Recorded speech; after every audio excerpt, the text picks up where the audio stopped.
guys, Julia here. Welcome back to another video. Happy New Year.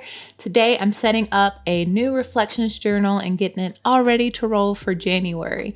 You have to be a serious OG if you know anything about my reflections journal because I've only set these up every other year. But if you don't know anything about how I use this journal, I will walk you through my beginning spreads and explain how a monthly setup works. This is the journal I'll be using for my reflections journal this year. This is from Notebook Therapy, and I do have a discount code with them these days. I love the color of this journal and this little cutaway. It's going to make it really easy to set up this intro and nameplate page. I'm just going to write in my name down here, break it in, and then above writing in reflections journal. Also going to write in which years this journal will span. In this case, 2023 and 2024. Flipping over, the first thing I want to establish in here is the mood key.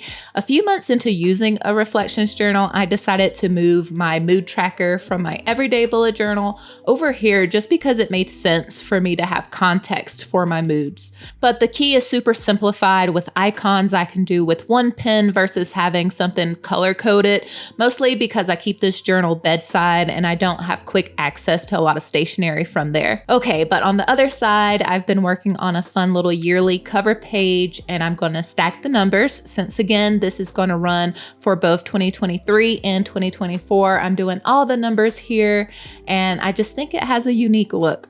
The lettering and the layout style is similar to what my 2023 bullet journal setup looks like, and I think that subtle tie-in is fun, but in general, I want this journal to be a bit more minimal and basically not feel like a burden to set up every month. So if you watch my bullet journal videos and those just feel too extra for you as far as recreation goes, definitely keep up with the reflection journals this year because I do want to do these a bit more minimal. I may get a wild hair here and there, but even if you don't keep a journal like this, it could be some extra inspiration for you. But yeah, just went in with some quick, bold swirlies for decoration and added in some washi for that finishing touch. Okay, flipping over, the next spread is a new one and it's going to be for short monthly journaling prompts.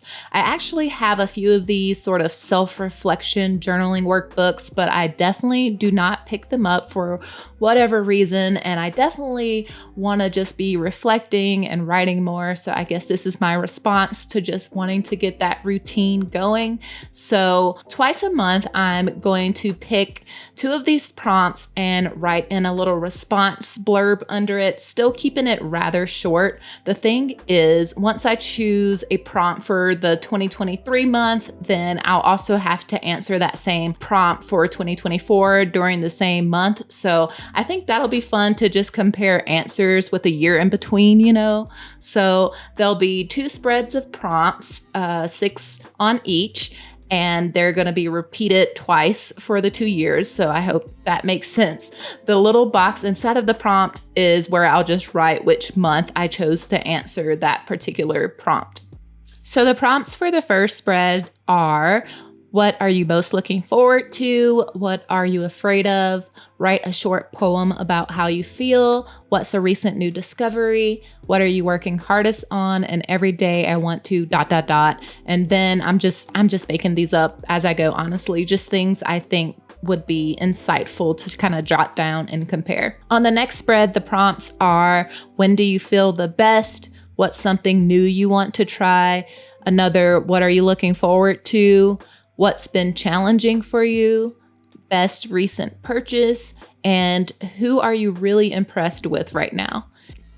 And yeah, here are those two spreads just back to back. I think these are going to be really interesting and just kind of quick prompts to work through. Moving on, the next spread is the cover spread for January, and I just use these cover spreads to separate out each month. Just like my bullet journal, I like having themes every month, and it just keeps things pretty interesting for myself. This is going to be a very minimal floral theme, which I don't do floral themes often at all. So I was just really proud of myself for like stepping outside of my comfort zone right off the bat. The quote this month is, "You don't have to have it all figured out to move forward, just take the next step," which I thought was a really great quote for the beginning of the year. I'm only using a fine liner for the little floral doodles, and I'm just keeping everything really simple, no shading, just the contour or the line work. I'm also adding in just some sparkles with my accent colors of yellow and green. As another little accent, I'm adding in little swatches of washi tape just for some extra color and texture there. And that's that. Very minimal for me, but I do love how delicate it looks. The next monthly spread is a little bit different from what my previous setup was, but I think it'll serve me a bit better. This is my intentions and reflection spread, and this gives me a little bit more space at the beginning of the month to set some intentions for the month ahead. I typically give myself a little pep talk here, get a little hype, especially if I know there's a lot going on. The right side is the reflection side of the spread, and that's filled out at the end of the month, and I can sort of look back at my intentions and maybe write about how those went for the month, give myself some props, maybe touch on things that could have been better. And then yeah, there are 2 boxes for each, one for 2023 and one for 2024. So there's that comparison point there as well. Okay, the next set of pages are really the meat of the reflections journal. These are the daily reflection spreads, and I like to experiment with the layout of these to keep it interesting as I flip through and work through it. So definitely take note, even if you don't have a reflections journal or don't plan to. These are maybe just some weekly layout ideas if you just have a traditional bullet journal, let's say.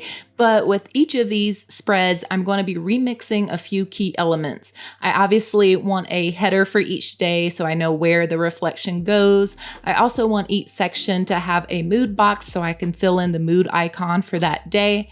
Lastly, there's going to be a 2024 counterpart to compare with. So sometimes you'll see that 2024 version on the opposite page of the spread, but sometimes I'll drop the 2024 section right under the 2023 section or right next to it.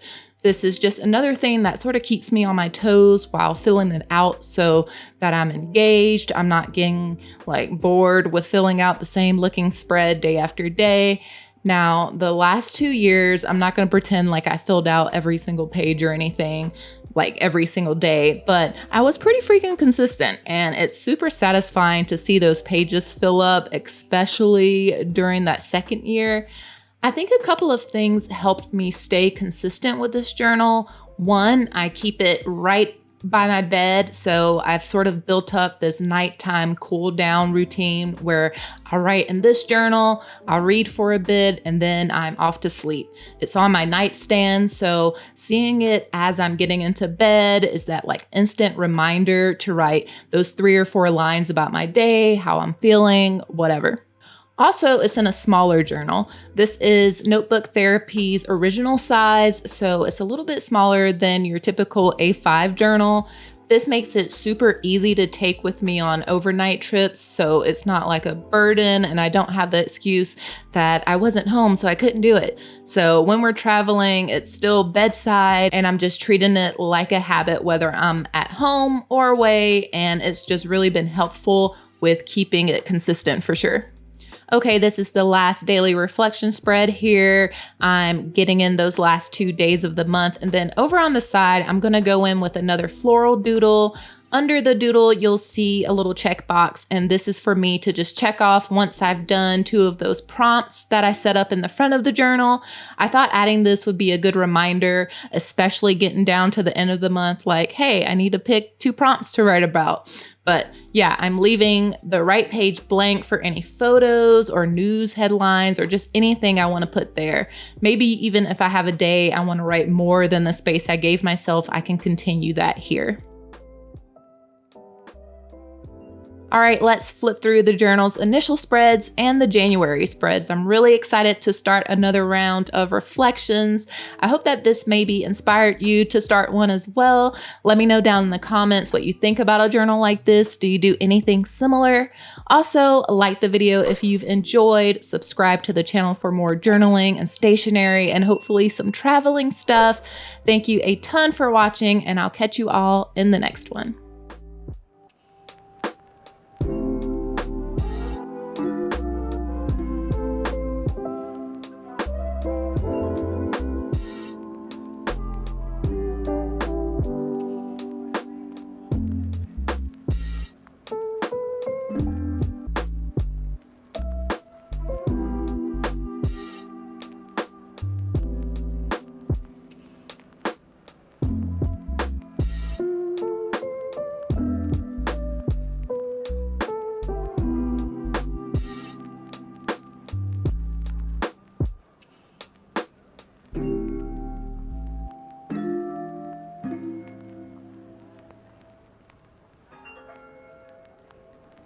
if you liked this video, here are a couple more I think you would enjoy.